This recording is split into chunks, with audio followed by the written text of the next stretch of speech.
nadar tabax maalin maayarka magaalada Beledweyne ee caasimada gobolka Hiiraan oo ka hadashay muhiimadda ay leedahay ka shaqeynta arrimaha nadaafadda ayaa bulshada ku nool afarta xaafad ay ka kooban tahay Beledweyne ugu baaqday inay ka shaqeeyaan arrimaha nadaafadda maadaama la guda galay xilli roobaadkii guga isla markaana webiga iyo meelaha biyo deegaanka qashinka ay ku shubayaan bulshada ay joojiyaan si aanay xaalad caafimaad darro uga dhalan qashinka lagu daadiyo meelaha biyo deegaanka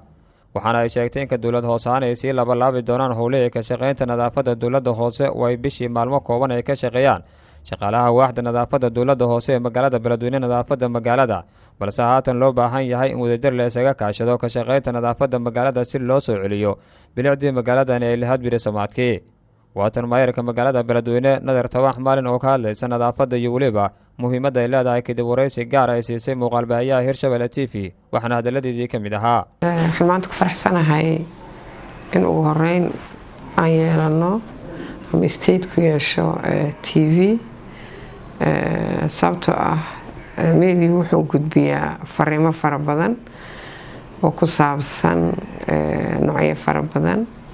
caafimaadka nadaafadda wacyigelinta waxyaabo aad u fara badan aad ugu faraxsanahay marka ugu horeyso waxaan kaloo rabaa Ramadaan Kariim inaan dhaho dhammaan madaxda kala sareysa ee state-kan uu leeyahay haddii madaxweyne noqoto madaxweyne ku xigeen heer gobol heer degmo wasiiro xildhibaano dhammaanteen Ramadaan Kariim ayaan leeyahay Soomaali weyn sidoo kale reer Hiiraan Ramadaan Kariim waxaan rabaa inaan maanta fursadan uga faa'iideysto inaan wacyigelin oo diro ama aan ka hadlo dhanka nadaafadda maadaama la galay xilli roobaad nadaafaddu waa iimaan nadaafaddu waa caafimaad nadaafaddu waa quruxda magaalo ama qoys ilaa heer state nadaafaddu waa iimaanka barkeed waxaan leeyahay dhammaan aan ka wada qaadano nadaafadda anaga dawlad hoose ahaan waxaan leenahay ilaa 105 qofood oo nadaafadda ka shaqeysa dawladda hoose bishii waxaan sameynaa 2 jeer ugu badnaan 3 jeer ilaa 4 jeer in magaalada la xaaqo waxaan rabaa in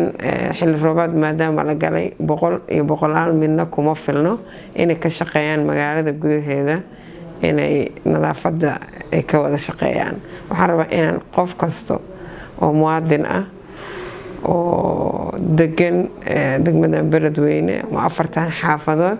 inay nadaafadda ka qayb qaadato waxaan aad u boorinayaa u soo jeedinayaa cid kasta inay ka qayb qaadato nadaafadda sababtoo ah guri kasta markii nadaafadiisa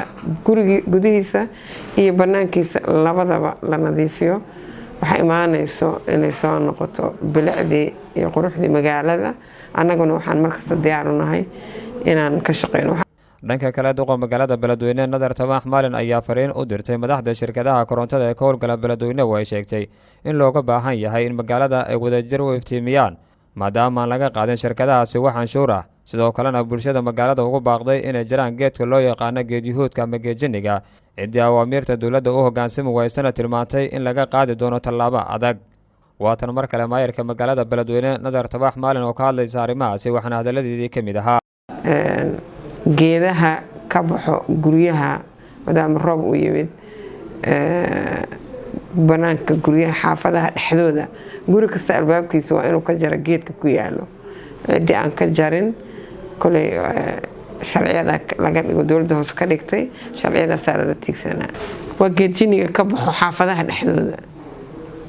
security ya geli karo nadaafadda ya geli karto amniga naga qayb qaadan kara geedkaas la guraayo marka waxa soo jeedinaa in nadaafadda laga shaqeeyo geeda gurista waxaan rabaa kala inaan shirkadaha korontada oo magaalada Beledweyne ka shaqeeyo jidadka waaweyn oo magaalada inta badan waa mugdi xaafadahan way ka sii daran yihiin waxa soo jeedinaa shirkadaha korontada lagama qaado canshuur ayagana waa ogyihiin inay ku saacidaan dadka ilaa laga gaaraa xilliga canshuurta inay korontada ka shaqeeyaan inay iftiimiyaan magaalada Beledweyne waxayna u leeyihiin xaq dadku Khalid Maxamed Ismaaciil Kacse telefishinka Hirshabelle Beledweyne